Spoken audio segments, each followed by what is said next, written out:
Hello! What's up, my man? So, magre-reaction video tayo ngayon sa isang pinakasikat na vlogger sa Pilipinas. Makagago! MJ! Pero sa yung Makagago naman, magaling siya na vlogger at the same time, maganda din yung puso niya. So, ang nakikita sa iba, masama siya. Pero ang totoo naman, hindi. Nagkakamali lang kayo sa pagkakaintindi. Si Makagago naman, nagre-review siya ng mga video na para sa mga viewers niya na para na may matutunan. Katulad ko, isa din akong subscriber ni Makagago. Pero dahil natutuwa ako sa bawat post niya, bawat video niya sa YouTube niya, marami akong natutunan sa kanya tungkol sa issue, controversy sa Pilipinas, about yung manghula. Kalimutan ko yung pangalan na yon at yung mga Pipsi Paloma. Then, binabalik-balikan ko yung mga video niya kasi nga, na-enjoy kasi ako eh. Pero kung nakikinig ngayon si Makagago ngayon, ay matutuwa talaga siya. Kasi isang followers niya ang gumagawa ng reaction video tungkol sa Makagago. Pero okay lang yun. Pinaka-importante ay hindi tayo gagawa ng mga reaction video katulad ng ginagawa ng iba. Ang ginagawa ko ito na video na to para ma-emphasize yung mga basher ni Makagago na hindi naman masama si Makagago. Nagkataon lang na mali lang ang pagkaintindi ng mga pagsasabi niya. Hindi nila naintindihan. Ang totoo talaga, mabait naman talaga si Makagago. Ang gusto lang niya na ma-educate tayong lahat. Maintindihan kung ano ang ganito, ganyan. Oo, yun. Si Makagago naman ay maka-Diyos yan. Hindi nyo lang alam. Kasi sa pagkakaintindi nyo ay masama siya. Pero ang totoo hindi. Mali lang kayo sa pagkarinig nyo. Mali lang kayo sa pag-interpretation. Kasi ako bilang isang followers niya ay saksi ako sa mga ginagawa niya. Mabuti talaga siya. Hindi nyo lang nakikita yung mga point niya, point of view. Kasi, minsan, ako nga may mga basher ako.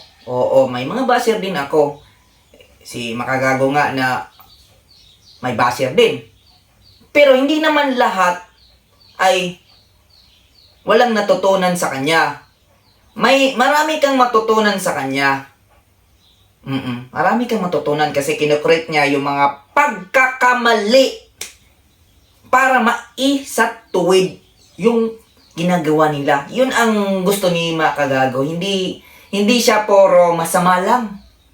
Kasi kapag puro masama lang at walang kakwenta-kwenta yung mga vlog niya, hindi na ako hindi na ako mag-review sa kanyang upload kasi walang kakwenta-kwenta. Dahil yung video niya, may value. May value. Hindi nyo lang nakikita yung essence sa ginagawa niya. At kung nakikinig ka ngayon, Makagago, sana ma-appreciate mo yung pagkagawa ko ng video. Kasi nga, hindi man ako malaki na vlogger, at least, totoo ako sa sarili ko. Sabi mo pa, na kapag totoo ka sa sarili mo, ay maraming natutuwa. Oo, ang iilan, hindi natutuwa.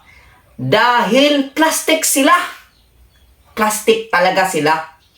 Yun ang totoo. Kasi, kapag may grasya ka, lalapit sila sa'yo. Kapag wala ka na, yun. Basagan ng trip, yung iba. Yung iba naman, gagawan ka ng kwento. Pero si Makagago, hindi niya ginagawa na ganyan. Si Makagago naman is mabuti siyang tao. Kung nakikita mo naman sa kanyang ginagawa, promote siya sugal, pero normal naman yun eh. Depende yan sa tao kung sasabay siya sa promotion.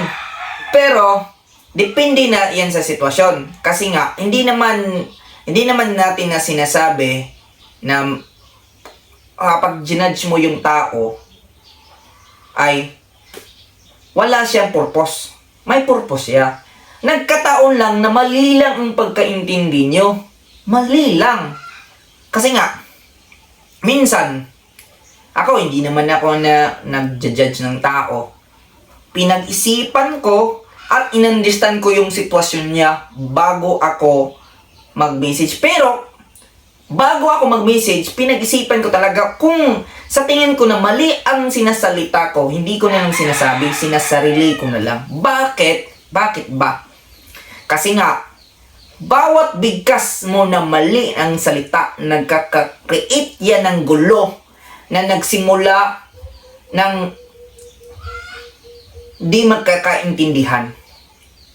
Pinaka-importante sa lahat ay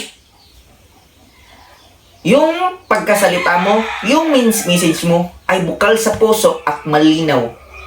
Walang halong panloloko. Puro totoo lamang.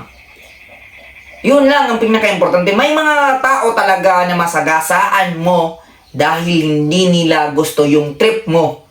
Hindi lang trip ito kasi tunay ito. Kasi yun ang nakikita ko ni Makagago. Oo, siguro ganyan lang talaga ang pagkakasalita niya. Hindi nyo lang alam. Pero mas okay pa yun si Makagago kasi tunay na pagkatao. Tunay siya kaysa sa iba na plastic lang. Oo, tignan nyo ngayong iba, mabait lang pero demonyo pala sa likod. Siya, parang demonyo ang magsalita. Pero ang totoo, mabuti siyang tao. Hindi nyo lang alam, hindi nyo lang nakita. Sa mga viewers, sa mga followers dyan, sa mga basher dyan, sa mga pag-content ni Makagago, intindihin nyo yung paggawa niya, hindi yung puro ka lang banat.